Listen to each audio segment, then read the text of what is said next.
Mahabharat is that page of our mythology that's filled with so many colors that every time you turn it, you find something new.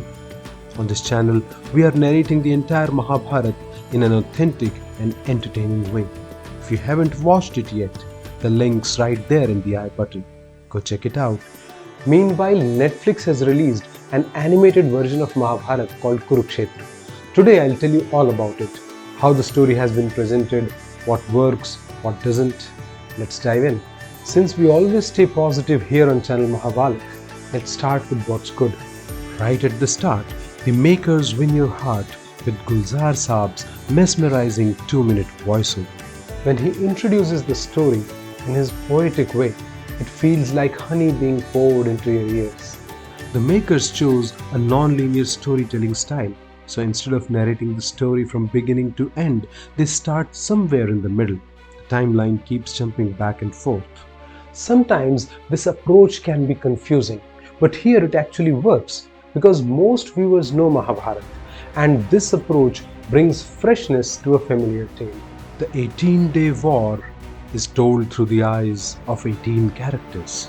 This is a brilliant choice because most Mahabharata versions focus only on the big names: Arjun, Karna, Bhim, Duryodhan, Shri Krishna.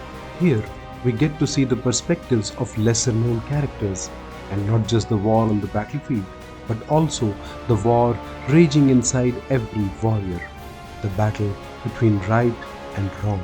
The sequence where Shri Krishna reveals his Vishwaroop is beautifully done. Animation gives the makers the ability to create such divine visuals effectively, and they even found a smart explanation for why only Arjun could witness this divine form and not the others. The animation quality is impressive, characters look consistent, movements are natural, and the overall production feels polished. The facial expressions could have been refined a bit more, but still, it's heartening to see Indian animation slowly reaching global standards. There's an interesting detail here. In Kurukshetra, Shakuni is shown limping. Now, many people genuinely believe that Shakuni was crippled, but that's not written anywhere in the Mahabharata. So where did it come from? It actually started with the legendary B.R. Chopra's Mahabharata. Actor Goofy Paintal, who played Shakuni, chose to make him limp to visually represent the crookedness of his character. He even mentioned this in an interview with Rajya Sabha TV. I've shared the link in the description below, so lovely watch. There is a saying, God is in the details, meaning the beauty of any work lies in its attention to the smallest details, and the Kurukshetra series pays good attention to detail. For instance, at the start of the war, Commander Bhishma blows the conch for the Kauravas, while on the Pandav side, it is not their commander but Shri Krishna himself who does it. Of course, the series takes some creative liberties too. For example, in the story of Shikhandi/Amba and Bhishma, the show portrays Bhishma as having affection for Amba, which was never the case in the original text.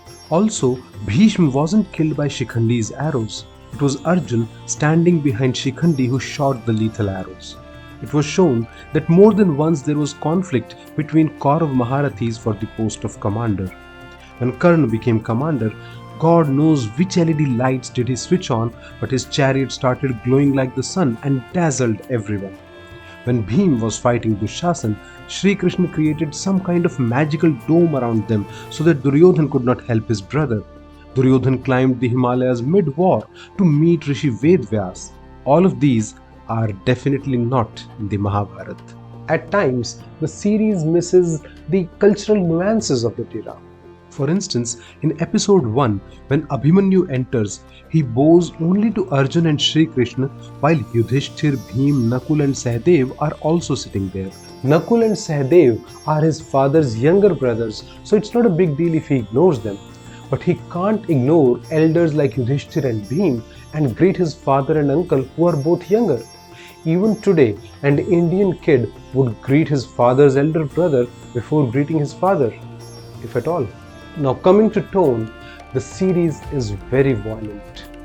The name itself is Kurukshetra, so you expect it, but still it's intense.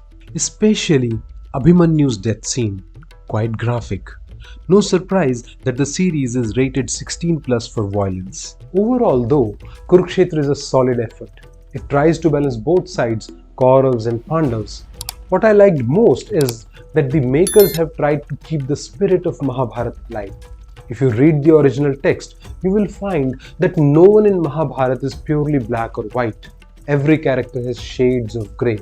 This series captures that essence beautifully.